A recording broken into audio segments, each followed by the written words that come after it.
Good afternoon, everyone. I'm Dave Summers. I'm with the National Aging and Disability Transportation Center, and I want to welcome everyone to our office hours. And our topic today is using assistive technology in transportation. This is a session that we like to do. Office hours is a regular session from NADTC, where we really highlight topics of interest to transportation providers and others in the transportation industry.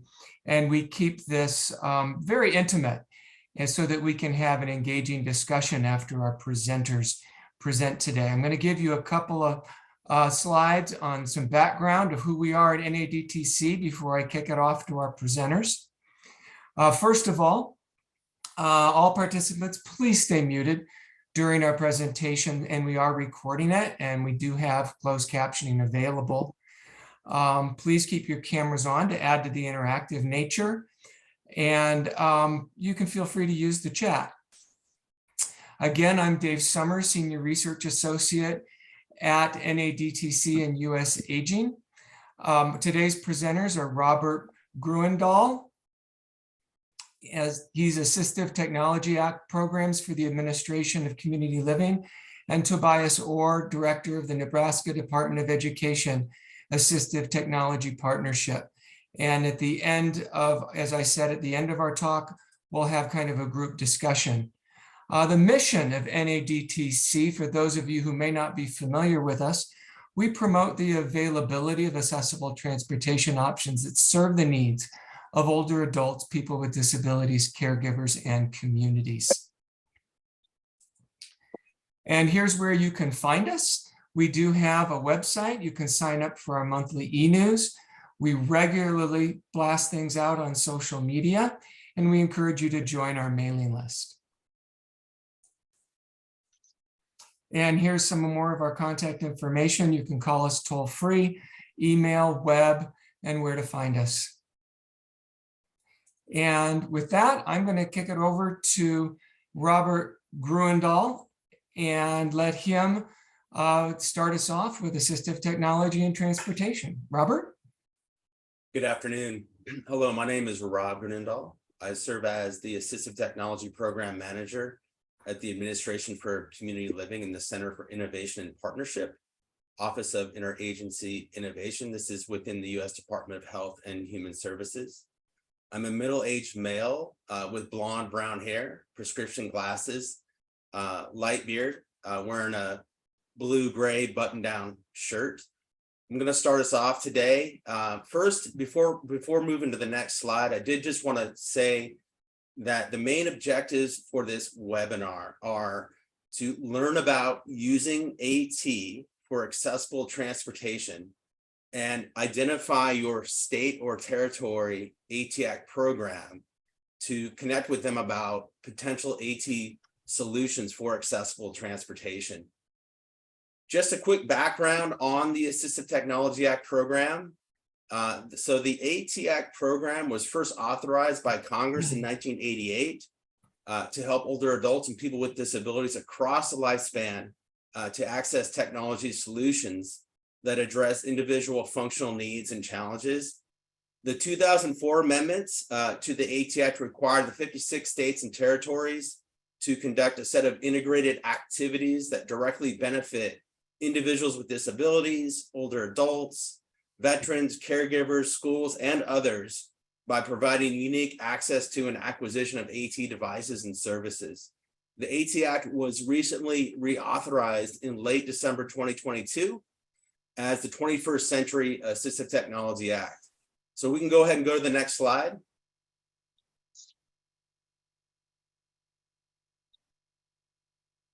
What is AT?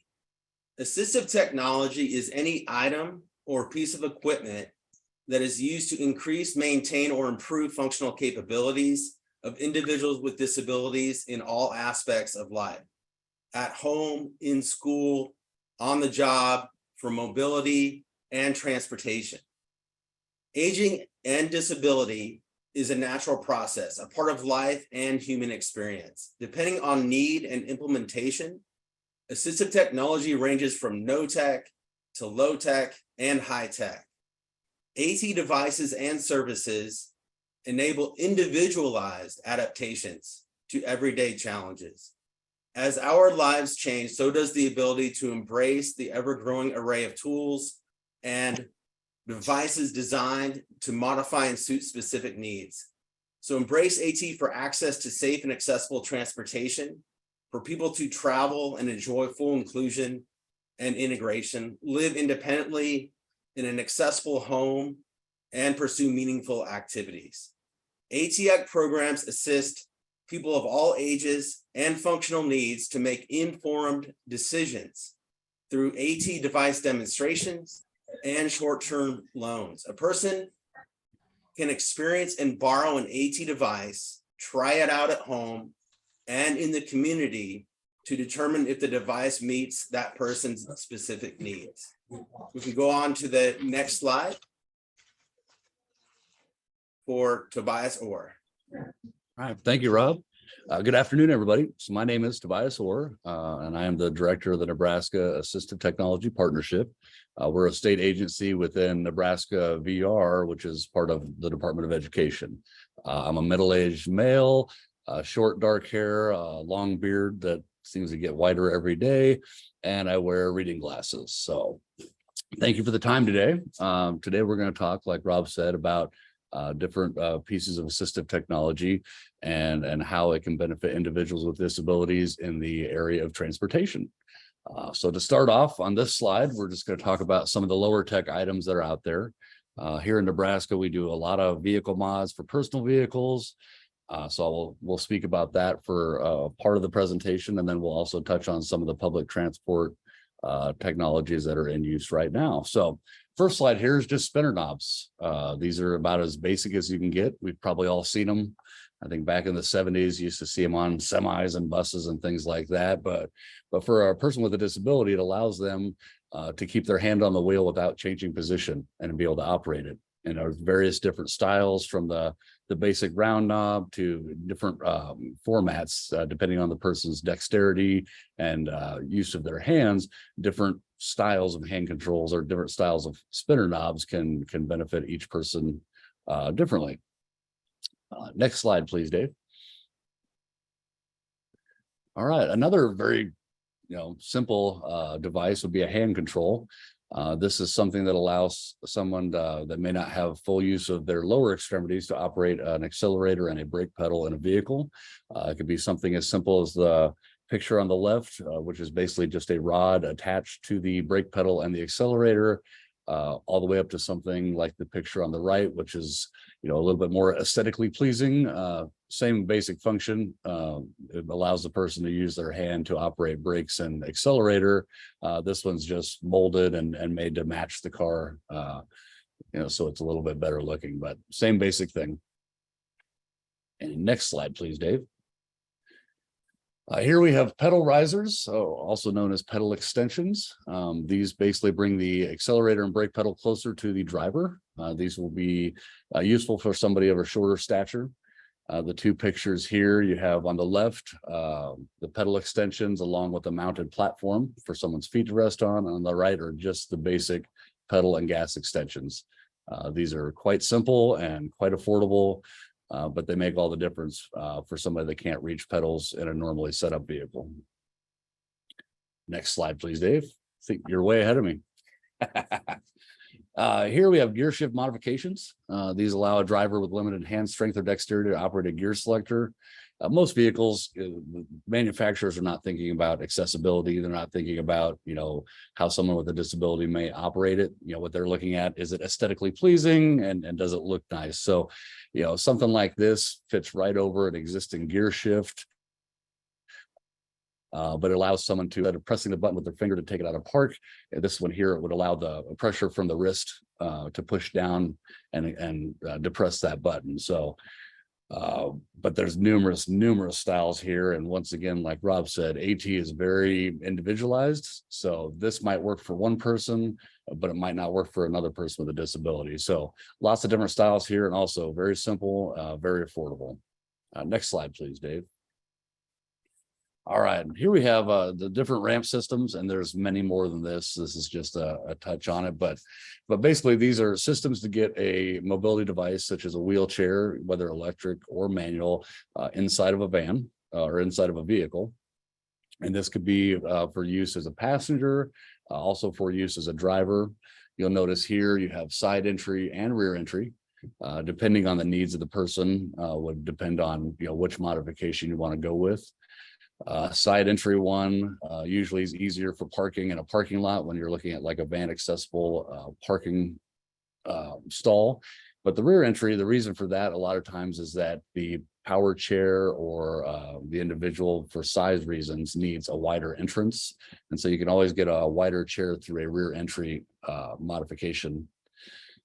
Different types of ramps, some fold, some slide and retract underneath the floorboard. Some are manual, some are electric or hydraulic. Pretty much all of them now, if they are electric, have a backup battery system. So if the vehicle dies, the ramp can still be operated quite a few times actually before that battery loses power. And then if that fails, I'm pretty sure almost all of them have some sort of a manual override, which usually is some sort of a nut or a bolt in the floorboard that can be turned with a hand crank. It takes a while, but it can actually get the ramp out without any power or assistance from the vehicle. So different types of mods require, depending on the vehicle, lowering of the floor or raising of the roof. Once you get into that realm, we're talking a pretty high dollar modification. And not all vehicles can have an entry ramp. I've seen some put on certain smaller cars, but for the most part, you're looking at a minivan or something similar to that to accommodate the equipment and the size of the wheelchair. All right, next slide, please, Dave. All right, here we got a valet seat or a tourney seat, and there might be a few other names out there. This is a pretty neat mod. It basically takes the seat, whether passenger or driver, and it automatically or electrically will turn it 90 degrees and take the seat outside of the vehicle, lowering it down. This allows the person in the seat to either transfer to a wheelchair or transfer to a standing position with, say, a walker or something like that. We do quite a few of these. Cost wise, I want to say they're around $3,500, something like that. So more expensive, but not astronomical. But it does make a difference when it comes to an individual being able to get in and out of their vehicle. All right, next slide, please. Okay, so more medium tech now. We're looking at different types of locks and restraint systems. The top right corner, you'll see a picture of just your basic wheelchair restraint. These really are just like a tie down strap fastened to the floor. You'll see these in public transport or like a paratransit, something like that. These are generic and they'll work with any wheelchair. They just fasten to the frame in the four corners. The downside of these is that it does have to be done by a second person, whether it be the vehicle driver or some sort of individual's assistant, like a para. You also got the picture on the left and the bottom right will be a self-locking system, like an easy lock or a Q-straint. These basically mount to the floor of a vehicle, and then a pin, the bottom right corner shows, is mounted to the bottom of the wheelchair. So basically the pin, as the wheelchair rolls up, will just lock automatically into the restraint system. The benefits of these is no other help is needed. The individual can do it all by themselves. The downside is these are individualized specifically for one chair and one lock system. These can also be used whether for a passenger setup or a driver setup. But oftentimes you'll see, somebody gets a new chair, we have to have a new pin mounted to it specifically for that lock. All right, next slide, please, Dave. Okay, other types of transporting mobility devices. You have your platform lifts, which would be that top center picture. Basically, it's a platform that a scooter or a wheelchair, usually a power chair, would sit on top of. Some of these could be as fancy as a hydraulic or electric system that will lift that platform into the vehicle. The simpler ones would be just basically it's a steel platform that slides into the receiver hitch of a vehicle with a manual ramp that comes down. So those don't cost much, but the mobility device would be riding outside of the vehicle.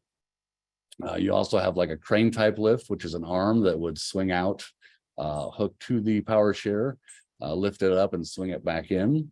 These are vehicle specific. We do reuse these and try to give them out when they're donated, but every one of the mounts are specifically for one type of vehicle. So that always makes it a little bit difficult to reuse.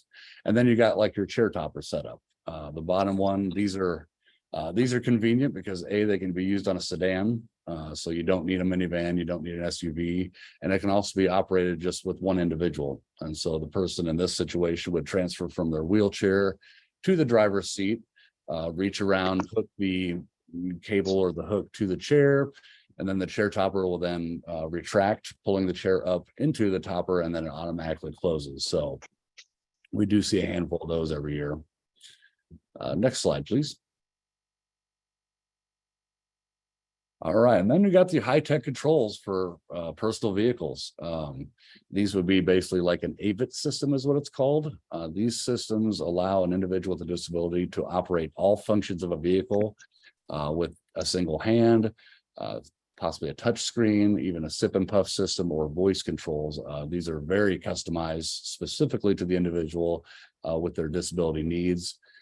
These can only be done on certain vehicles, and it has to be a newer vehicle. So if we get a request for a high-end mod like an AVIT system, the person's vehicle, I want to say, can't be older than 3-4 years old, somewhere in that range. And then it is specific to like the Dodge Caravan, Toyota Sienna, some of your more common vehicles. These systems cannot be put on just anything that happens to be out there. The cost of these is prohibitive. The mod itself, you're probably looking at 80,000 plus, and then that's on top of the cost of the vehicle. But these are neat to see when they do get done. It opens up a whole new world for that individual, and the technology behind it is quite fascinating. Next slide, please. Public transportation. And so on your bus system, you're going to see, wheelchair lifts, wheelchair ramps. A lot of city buses have the lowering set up where the bus lowers down when it stops. These, like mentioned before, the restraint system for a wheelchair is going to be just your basic tie down system that the bus driver is responsible to, appropriately tie down. Just lost my place for a second. Sorry. Let's go to the next slide, Dave. On top of your city bus system, you also have a paratransit, handy van. There's a few different names for these. These work for riders that can't use the fixed route bus system. You see these a lot of times out in smaller towns, more rural communities, cities that don't have, an already set up bus route or bus system. The benefits of these are they come, door-to-door service. One of the downsides is going to be that it usually needs to be scheduled quite in advance. So they work well for like a doctor's appointment or a scheduled grocery trip. But most likely these types of setups are not good for last minute, I need to run somewhere. Eligibility for these programs vary by program, and then the programs are different in city by city, county by county. Sometimes there's a fee associated with it. It really is different by each program. But in this system, these usually have some sort of a platform lift for the wheelchair. The driver is trained and restraints and tying down, or securing that chair for a safe ride. And I think that's about it on that one. Let's go to the next slide, Dave. So this I was looking up. I don't have a lot of experience in this area, but I was looking up. So Uber and Lyft, we've all seen, especially in big cities, taking an Uber, taking a Lyft. It's exciting to see that some of these companies are looking at accessibility. They do have some pilot programs out there. Uber calls theirs the Uber, WAV, Wheelchair Accessible Vehicle Wheelchair Transportation Program.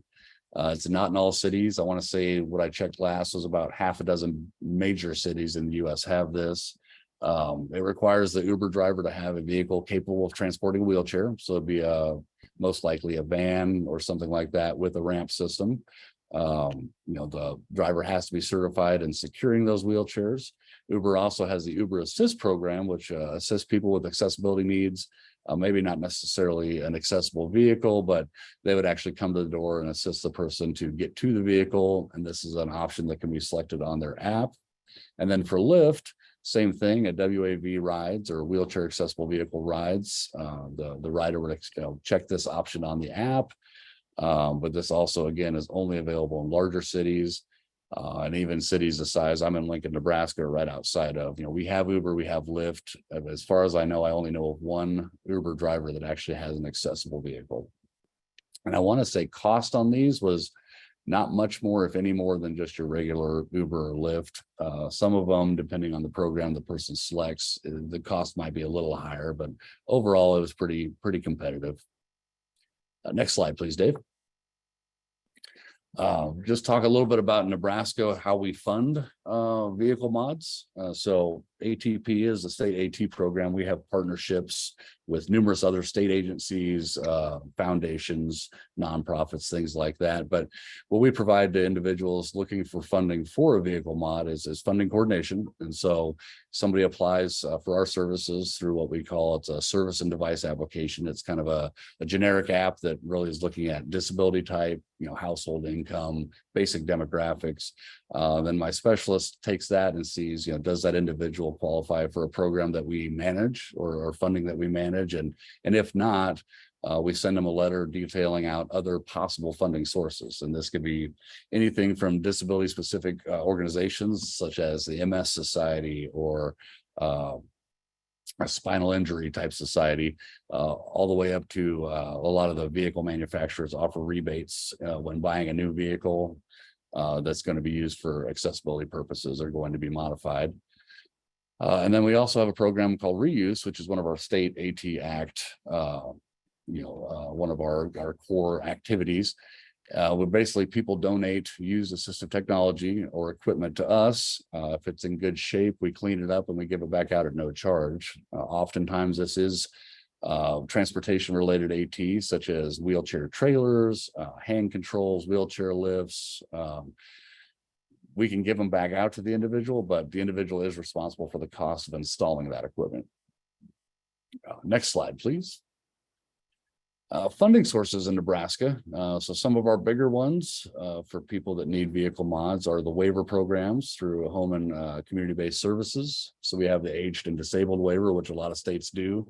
Individuals must be at a nursing home level of care. And in this case, we get a referral from a service coordinator. My team goes out, assesses the individual's needs. We get bids, find vendors, and oversee the project till completion. We also have the developmental disability waiver. We're a service provider for that one, but we're the only one in the state. So pretty much the same process. We get a referral, we assess the needs, find a vendor and oversee the project. Difference here is the developmental disability waiver does have a $10,000 cap over 5 years, which does make it a little bit more of a struggle because a lot of mods are costing well over $10,000.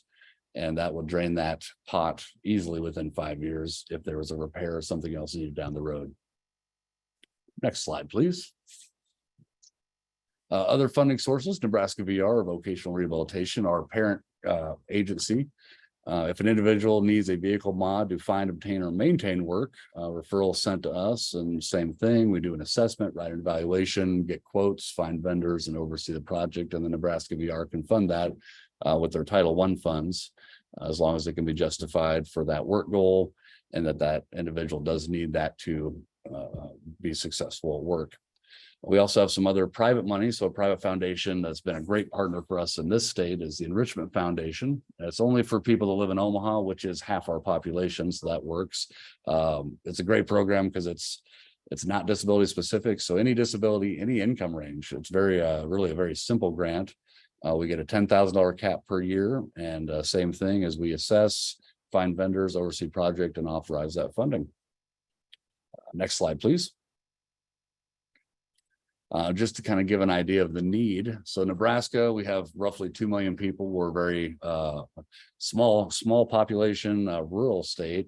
But even in a state with our population, last fiscal year, we did 138 assessments for vehicle mods and 38 for assessed just for repairs. And then the funding spent on vehicle mods last year was 874,000 and some change. And then funding spent on just vehicle mod repairs was $27,163.67. Next slide, please. And then lastly, just we want to back that. There you go. Just a quote I like to end presentations with, for most of us, technology makes things easier. For a person with a disability, it makes things possible, and specifically with transportation mods, it allows people to access their community, to see friends, to see family, to run errands, to do things a lot of us take for granted. And whether it's public transit or a personal vehicle, the technology that's out there to help with accessibility is just life-changing. And so that is the end of the presentation. Last slide, if you would, please, Dave. That's Rob and I's contact information. Feel free, if there's ever any questions, reach out to myself, and I'm sure Rob would love to answer questions too. And if we don't know the answer, we will find somebody that does. So thank you for the time today. Yeah, and in fact, Dave, you can even move the slide over one more so that I can just talk briefly about the AT3 Center, which is funded under Section 6 of the Assistive Technology Act, covering national activities. There's a link there that enables people to look up the AT program where they reside in their state or territory. There's also some content on assistive technology, some additional resources, but just a good link there for folks to check out. And then if you go to the next slide, there is, I think that, within ACL, or there's the AT3 Center there, as I mentioned, to check out. There's, if you want to look at some of the assistive technology data over the years, from all 56 of the programs funded under Section 4 of the Assistive Technology Act, you can look at the data by state and by activities. Tobias, reference some device utilization or device reuse of lightly used devices that can assist folks to acquire devices. I talked a little bit about some of the access activities in terms of the device demonstrations and also those device loans. So folks can try out devices before they buy them through borrowing a device for periods of up to perhaps 6 weeks or so.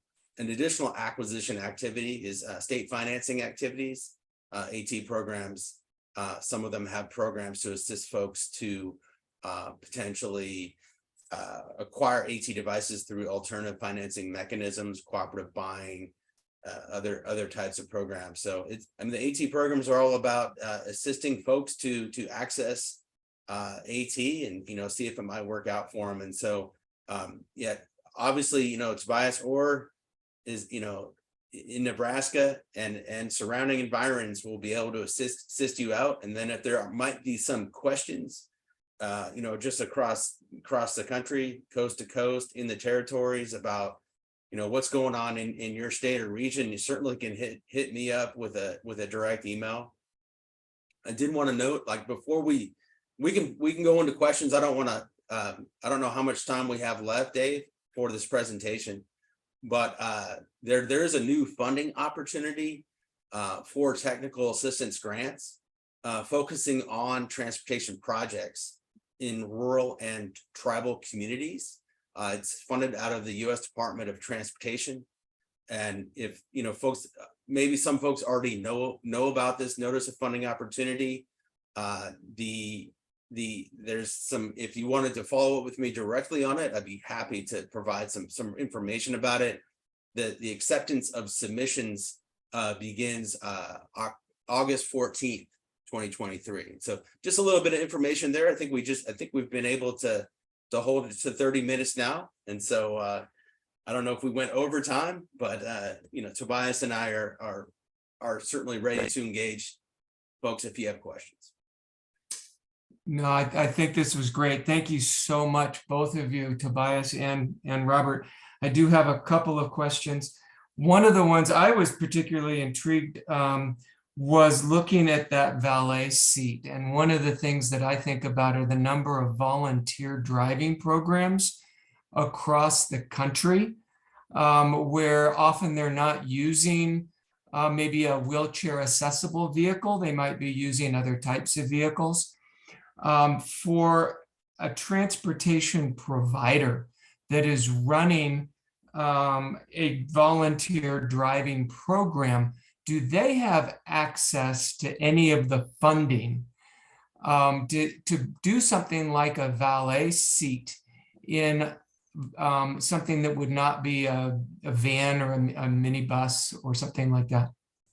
I'm happy to answer that one. So funding is always the issue. Majority of funding out there is individual specific. So like with the waivers, the funding we use is because that person qualifies on the waiver, or Nebraska VR because that person's working with VR. But just general funding to an agency to add in technology such as a attorney seat, that's tougher to do. If they're a nonprofit, my suggestion would be to write a grant. It could be there's lots of great grants out there through different like spinal injury associations and different disability specific associations. So I would think if someone was a 501c3 or nonprofit, they'd have a better chance. I know a lot of times it's looked at if it's a for-profit kind of a deal, then everybody thinks that for-profit should just pay for it. But yeah, I most of the big funding or the main funding sources we access in Nebraska are specifically for the individual. So I would say that their best bet would be to try to apply for a grant of some sorts. Okay. And then another question that I have is that assistive technology, I know, can go beyond just the vehicle. And so I don't know if this is for a question for Tobias or Robert, but I'm thinking about assistive technology for anyone to just access a transportation provider and their program. Are there ways in which our transportation providers could better accommodate riders who need assistive technologies? And I'm not even sure what that might look like, but I throw that question out there to see if you've got any ideas for us. Well, I don't know. I think that Tobias might have more information on that directly in the work that he's doing. I know that I've been a part of some conferences, for example, at U.S. Department of Transportation. We were trying to showcase some of the things that states are doing. In fact, I noticed that on this webinar, the director of the Maryland AT program is on, and we did include some of the local AT programs in some of this content. So there's like the smart devices, the navigators, there's some GPS systems, obviously looking at driverless tech, that kind of goes in the realm of some of the high-end stuff that Tobias was mentioning. But if there's ways of enhancing mobility devices, I know there's been trying to navigate in public transportation areas or arenas such as airports. There are innovators in this space. It's just sort of bringing it down to the access in more rural areas, and so I don't know if Tobias, if you wanted to add to any of that. So I guess to follow up on that, Rob, I'd say, yeah, rural areas is the biggest problem when it comes to public transportation, just because it's not there. It's not a cost-effective business model. I mean, those small communities don't have the money to have a fixed route bus system. So I'm excited now that we're seeing more advances, like Rob said, in the driverless technology, because that could be a game changer for someone that wants to stay rural but still needs transportation. But suggestions I would have for public transit, like current stuff when it comes to accessibility, of course, website accessibility. Make sure your website's accessible for screen readers, or just easy enough to navigate. I know a lot of bus systems that have on they have an app now, and you can sit there and actually watch in real time where your bus is at. I think that's a great feature. And then I would say too, anything a bus system can do to make their routes easily understandable. I'll say right now in Lincoln, Nebraska, our bus route, you almost need a degree in cartology or whatever it's called. It's very complicated. We don't have a north, south, east, west bus system. Ours have routes that go all over the place. And so trying to figure out transfers is tough, especially if somebody was, trying to look at that with a screen reader, or maybe there's some sort of intellectual disability. And so the simpler a bus system can make it for their riders, the better it's going to be.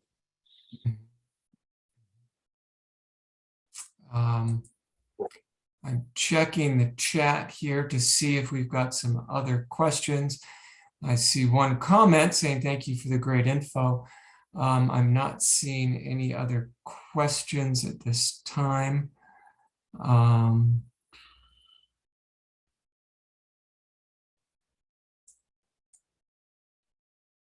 We can give it another moment, see if anyone has a question. I have a question. Yes. So I've been looking at trying to price out hearing loop technology on public buses. But I haven't been able to get a response from some of the different installers that I've reached out to. And I know it's not a super common practice, but I didn't know if either of you or anyone had thoughts, ideas, or ways to go about that. So you've talked to vendors then, like the vendors that sell the equipment? Yeah, I reached out to somebody from the Deaf and Hard of Hearing Commission for Nebraska, and they kind of directed me to a few folks, but I haven't heard back. Interesting. So we haven't actually run across that in Nebraska. That's a great idea. I hadn't thought of it. I know we've assisted with like hearing loop systems in a building, but not on an actual bus. So, and maybe that's what's confusing them because they haven't done it before. But I would say if they haven't got back to you, I would keep trying to reach out to vendors because they're the ones that are going to be able to give you the true price. But sorry, I can't tell you from experience if we have not run across that. Okay, thank you.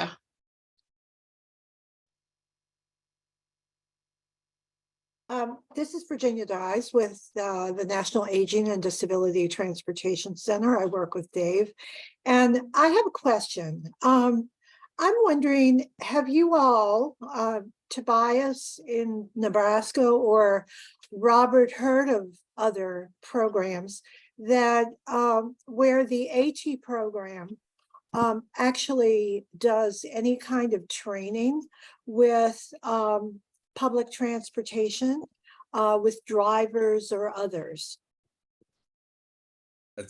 I'd say that's a great question. I'm gonna let Tobias lead off on that. I know that it's absolutely needed, and the AT programs do conduct, part of the required activities are conducting training, technical assistance to other entities. And I think one of the main things, as Tobias might be able to tell you, is that just connecting with these entities, even the AT programs, even getting to the table to try to work with some of these entities is often the initial challenge. And to follow that up, Rob, yeah, you're correct. We haven't personally provided any technical assistance to a public transport or transit agency, but we would. I mean, we're always available, and it's the networking and getting the word out there that we're available. We'd be happy to, if any of our public transit companies wanted some training, we'd be happy to come out. So, and I think any AT program across the nation would feel the same way. So.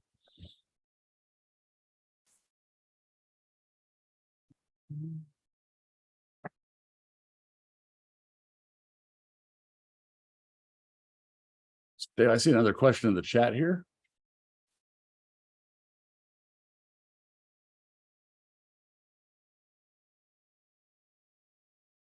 I'm getting ready to put the link in for the evaluation.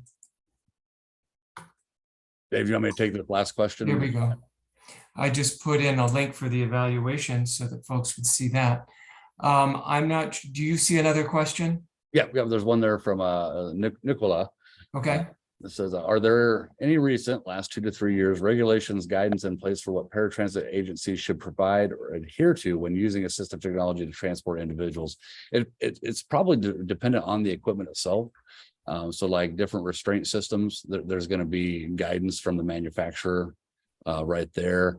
I'm sure there's when like a paratransit van's built, there's going to be, different regulations surrounding the different types of, tie down fasteners in the floor, things like that. But as far as just basic assistive technology, there are not any regulations or guidance in place that I know of in the transportation industry.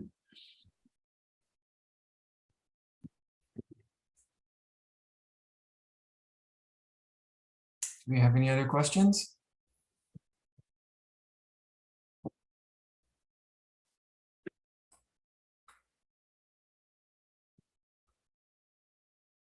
I have another one.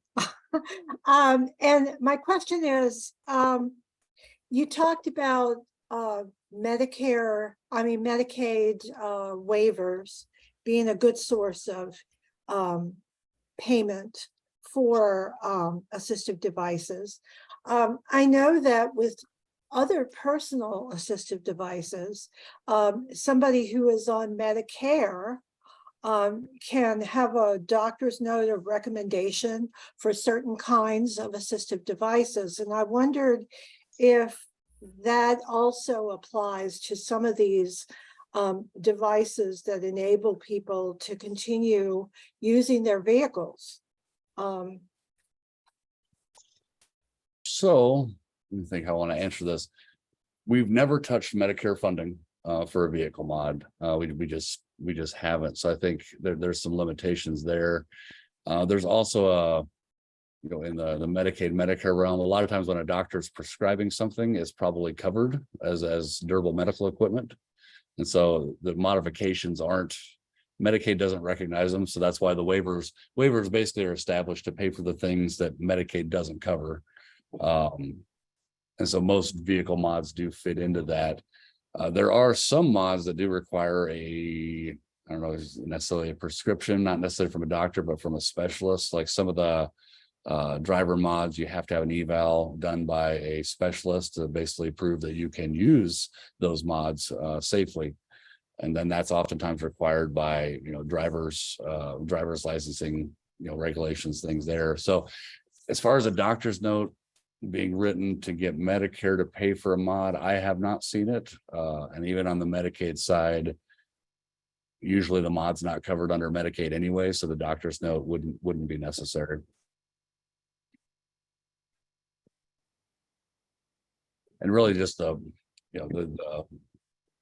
purpose of the waivers, for anybody that's not familiar with them, is to keep people in the community of their choice and keep them out of nursing homes. And so really when we do a mod, the justification is that mod is necessary for them to access the community. And so that's where the justification is coming from, not necessarily a medical provider recommending it.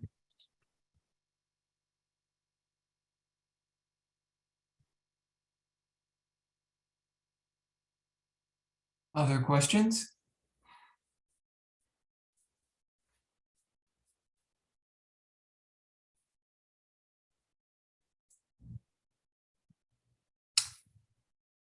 Well, I think with that, I'm going to thank both of our presenters for your time today. I appreciate. Dave, there's another question in the Oh. chat, I think, that just popped up. Just popped up. Rob, do you want this one? Yeah, so this talks about minimum requirements or regulations for the use of assistive technology. Is that the question? In our opinions, should there be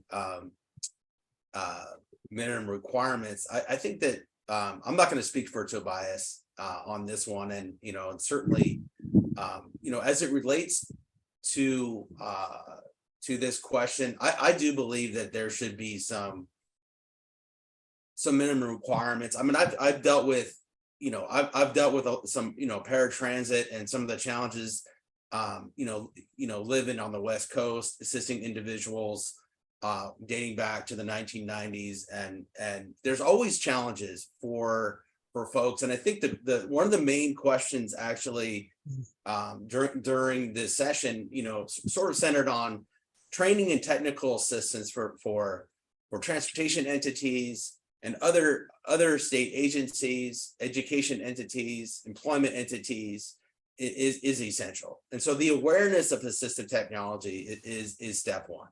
And then step two are some of the additional requirements where, in terms of some of the modifications that can be done to assist individuals who might have, for example, mobility challenges or other challenges. There might be cognition challenges or vision challenges, hearing challenges, speech communication challenges, and just the everyday challenges for folks that we should all be thinking about in terms of making it more accessible for people to enjoy and experience everyday life. And so should we focus on this more? Absolutely. And I think that people should really go out and as we all age and in our own lives, we recognize that everyone, quite honestly, benefits from assistive technology, and we could maybe make it more affordable for those who don't necessarily have that direct access. And so in our society, yes, we should enhance opportunities for people to have meaningful lives in their own community. And as was noted even previously, to live in the home of their own choice. Follow up on that, Rob. I would say I agree with everything you just said. And as far as regulations or guidance around AT, I think it could be like in the transportation area, transportation specific. So I think Department of Transportation, there's already certain guidance out there that, you know, things have to meet, you know, certain standards to be safe. But as AT as a whole, that's tough to do because, you know, AT can be anything from a pencil grip to an $80,000 vehicle mod. And, you know, AT is an app on your phone. And last I heard, you know, a few hundred are developed every single day. So AT is such a broad category, you know, trying to regulate or put guidance around it today would not work tomorrow. And so yeah, I think guidance around regulations like an industry specific, yes, but AT as a whole, no.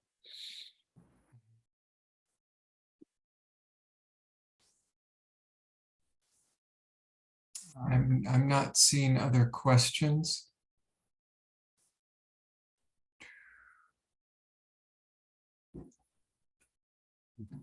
Well, we really appreciate the time today. Thank you. And I appreciate both of you very much. This is, I think, a timely topic. It's one that, as you so aptly point out, changes constantly. There are different assistive technologies being developed on an ongoing basis. And I think all of our providers, those in the transportation industry, do think about ways in which we can make access better for our riders, and trying to figure out how to pay for it, where it needs to be applied. What needs to be applied is always a challenge, but it's something we need to all think about. And so I appreciate the time and effort you've given to us today. Thank you, Tobias, and thank you, Robert. Thank you, everyone, for joining us today for NADTC office hours, and have a great day. Thank you. Thank you.